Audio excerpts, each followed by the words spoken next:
ನಾಗರಹೊಳೆ ಅರಣ್ಯದ ಕಬಿನಿ ಹಿನ್ನೀರಿನ ಬಳಿ ಕಾಡಾನೆಗಳನ್ನು ಕೆಣಕಿ ಪ್ರವಾಸಿಗರ ಪುಂಡಾಟ. ಪ್ರವಾಸಿಗರಿದ್ದ ಜೀಪನ್ನು ಅಟ್ಟಿಸಿಕೊಂಡು ಬಂದು ದಾಳಿಗೆ ಯತ್ನಿಸಿದ ಕಾಡಾನೆಗಳ ಹಿಂಡು. ಪ್ರವಾಸಿಗರ ಕಿರುಚಾಟದಿಂದ ರೇಗಿ ಜೀಪನ್ನು ಬೆನ್ನಟ್ಟಿ ಬಂದ ಕಾಡಾನೆಗಳ ಇಡೀ ಹಿಂಡು. ಕಾಡಿನೊಳಗಿನ ಸಫಾರಿಗೆ ನಿಗದಿಯಾಗಿರುವ ಹಾದಿ ಬಿಟ್ಟು ಹಿನ್ನೀರಿಗೆ ಅಕ್ರಮವಾಗಿ ಬಂದ ಜೀಪು. ಅಕ್ರಮವಾಗಿ ಪ್ರವೇಶಿಸಿ ಕಾಡಾನೆಗಳನ್ನು ದಾಳಿಗೆ ಪ್ರೇರೇಪಿಸಿದವರ ವಿರುದ್ಧ ಕ್ರಮಕ್ಕೆ ವನ್ಯ ಪ್ರೇಮಿಗಳ ಆಗ್ರಹ. ನಾಗರಹೊಳೆ ಅರಣ್ಯದ ಕಬಿನಿ ಹಿನ್ನೀರಿನ ಬಳಿ ಕಾಡಾನೆಗಳನ್ನು ಕೆಣಕಿ ಪ್ರವಾಸಿಗರ ಪುಂಡಾಟ. ಪ್ರವಾಸಿಗರಿದ್ದ ಜೀಪನ್ನು ಅಟ್ಟಿಸಿಕೊಂಡು ಬಂದು ದಾಳಿಗೆ ಯತ್ನಿಸಿದ ಕಾಡಾನೆಗಳ ಹಿಂಡು. ಪ್ರವಾಸಿಗರ ಕಿರುಚಾಟದಿಂದ ರೇಗಿ ಜೀಪನ್ನು ಬೆನ್ನಟ್ಟಿ ಬಂದ ಕಾಡಾನೆಗಳ ಇಡೀ ಹಿಂಡು. ಕಾಡಿನೊಳಗಿನ ಸಫಾರಿಗೆ ನಿಗದಿಯಾಗಿರುವ ಹಾದಿ ಬಿಟ್ಟು ಹಿನ್ನೀರಿಗೆ ಅಕ್ರಮವಾಗಿ ಬಂದ ಜೀಪು. ಅಕ್ರಮವಾಗಿ ಪ್ರವೇಶಿಸಿ ಕಾಡಾನೆಗಳನ್ನು ದಾಳಿಗೆ ಪ್ರೇರೇಪಿಸಿದವರ ವಿರುದ್ಧ ಕ್ರಮಕ್ಕೆ ವನ್ಯ ಪ್ರೇಮಿಗಳ ಆಗ್ರಹ. ಅರಣ್ಯ ಪ್ರದೇಶಗಳಲ್ಲಿ ವನ್ಯಜೀವಿಗಳಿಗೆ ಕಿರಿಕಿರಿ ಉಂಟು ಮಾಡುವುದು ಹಾಗೂ ಅವುಗಳನ್ನು ದಾಳಿಗೆ ಪ್ರೇರೇಪಿಸುವುದು ಅಪರಾಧ ಎಂದು ಅರಣ್ಯ ಕಾನೂನಿನಲ್ಲಿ ತಿಳಿಸಲಾಗಿದ್ರೂ ಸಹ ಕೆಲವು ಪ್ರವಾಸಿಗರು ವನ್ಯಜೀವಿಗಳಿಗೆ ಕಿರುಕುಳ ನೀಡುವ ಪ್ರಸಂಗಗಳು ನಡೆಯುತ್ತಲೇ ಇರುತ್ತವೆ. ಅಂತಹ ಪ್ರಕರಣವೊಂದು ಮೈಸೂರು ಜಿಲ್ಲೆಯ ಹೆಚ್ಡಿಕೋಟೆ ತಾಲೂಕಿನ ಕಬಿನಿ ಹಿನ್ನೀರಿನ ಬಳಿಯ ಅರಣ್ಯದಲ್ಲಿ ನಡೆದಿದೆ.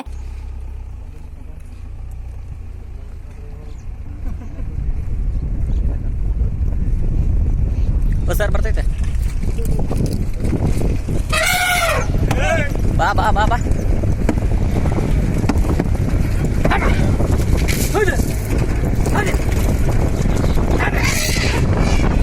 ಏರಿ ಎಲ್ಲ ಬಂದಾವ ಇಲ್ಲಿ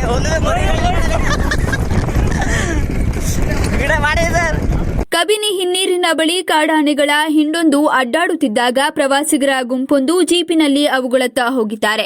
ಜೀಪನ್ನು ಕಂಡು ರೋಷಗೊಂಡ ಆನೆಯೊಂದು ಅವರ ಮೇಲೆ ದಾಳಿ ನಡೆಸಲು ಯತ್ನಿಸಿದ್ದು ಗೀಳಿಡುತ್ತಾ ಜೀಪನ್ನು ಅಟ್ಟಿಸಿಕೊಂಡು ಬಂದಿದೆ. ಆ ಸಂದರ್ಭದಲ್ಲಿ ಜೀಪಿನಲ್ಲಿದ್ದ ಪ್ರವಾಸಿಗರು ಕೂಗಾಡಿ ಆನೆಯನ್ನು ಮತ್ತಷ್ಟು ರೇಗಿಸಿದ್ದು ಹಿಂದಿನ ಇತರ ಆನೆಗಳು ಸಹ ರೊಚ್ಚಿಗೆದ್ದು ಜೀಪನ್ನು ಅಟ್ಟಿಸಿಕೊಂಡು ಬರಲಾರಂಭಿಸಿವೆ. ಆದರೆ ಜೀಪಿನ ಚಾಲಕ ವೇಗವಾಗಿ ಜೀಪು ಚಲಾಯಿಸಿದ್ರಿಂದ ಪ್ರವಾಸಿಗರು ಆನೆಯ ದಾಳಿಗೆ ಸಿಲುಕದೆ ಅಪಾಯದಿಂದ ಪಾರಾಗಿದ್ದಾರೆ. ಇದು ಒಂದು ಸಾಮಾನ್ಯ ಘಟನೆಯಂತೆ ಕಂಡರೂ ಸಹ ಕಾನೂನಿನ ಉಲ್ಲಂಘನೆ ಮಾಡಿರುವ ಆ ಪ್ರವಾಸಿಗರ ಗುಂಪಿನ ಮೇಲೆ ವನ್ಯಜೀವಿ ಪ್ರೇಮಿಗಳ ಸಂಘಟನೆಗಳು ಕಿಡಿಕಾರಿವೆ. ಕಾಡಿನೊಳಗೆ ಸಫಾರಿಗೆ ತೆರಳುವ ವಾಹನಗಳಿಗೆ ನಿರ್ದಿಷ್ಟ ಮಾರ್ಗವನ್ನು ಅರಣ್ಯ ಇಲಾಖೆಯು ಗುರುತಿಸಿರುತ್ತದೆ. ಆದರೆ ಕಬಿನಿ ಹಿನ್ನೀರಿನ ಬಳಿ ಸಫಾರಿಯ ಮಾರ್ಗವೇ ಇಲ್ಲ ಎನ್ನಲಾಗಿದ್ದು ಅರಣ್ಯ ಇಲಾಖೆಯ ವಾಹನಗಳು ಸಹ ಈ ಹಾದಿಯಲ್ಲಿ ಸಂಚರಿಸುವುದಿಲ್ಲ ಎಂದು ಹೇಳಲಾಗಿದೆ.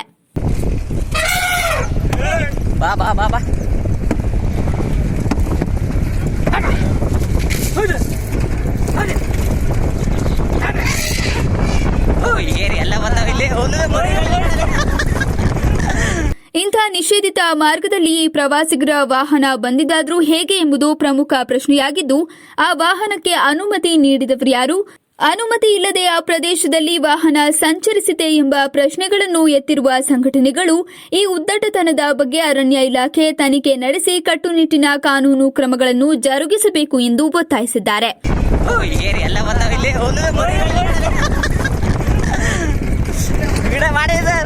ಅಷ್ಟೇ ಅಲ್ಲದೆ ಕಬಿನಿ ಹಿನ್ನೀರಿನ ಪ್ರದೇಶವು ಸಾಮಾನ್ಯವಾಗಿ ಚೌಗು ಪ್ರದೇಶವಾಗಿದ್ದು ಅಲ್ಲಲ್ಲಿ ಕಣ್ಣಿಗೆ ಕಾಣದಂತ ಹಳ್ಳಗಳು ಇರುತ್ತವೆ. ಒಂದು ವೇಳೆ ಆ ಜೀಪು ಕೆಸರಿನಲ್ಲೋ ಹಳ್ಳದಲ್ಲೋ ಸಿಲುಕಿಕೊಂಡು ಬಿಟ್ಟಿದ್ರೆ ಅದರೊಳಗಿದ್ದ ಪ್ರವಾಸಿಗರು ಸುಲಭವಾಗಿ ರೊಚ್ಚಿಗೆದ್ದಿದ್ದ ಕಾಡಾನೆಗಳಿಗೆ ಸಿಕ್ಕಿ ಬೀಳುತ್ತಿದ್ರು. ಆಗ ದೊಡ್ಡ ಅನಾಹುತವೇ ಆಗುತ್ತಿತ್ತು. ಸುರಕ್ಷಿತ ಅರಣ್ಯ ಪ್ರದೇಶಗಳಲ್ಲಿ ಪ್ರವಾಸಿಗರ ಇಂಥ ಪುಂಡಾಟಗಳಿಗೆ ತಡೆಯೊಡ್ಡಲು ಅರಣ್ಯ ಇಲಾಖೆ ಕಠಿಣ ಕ್ರಮಗಳನ್ನು ಜರುಗಿಸಬೇಕು ಎಂಬುದು ಜನಾಗ್ರಹವಾಗಿದೆ. ಬಾ ಬಾ ಬಾ ಬಾ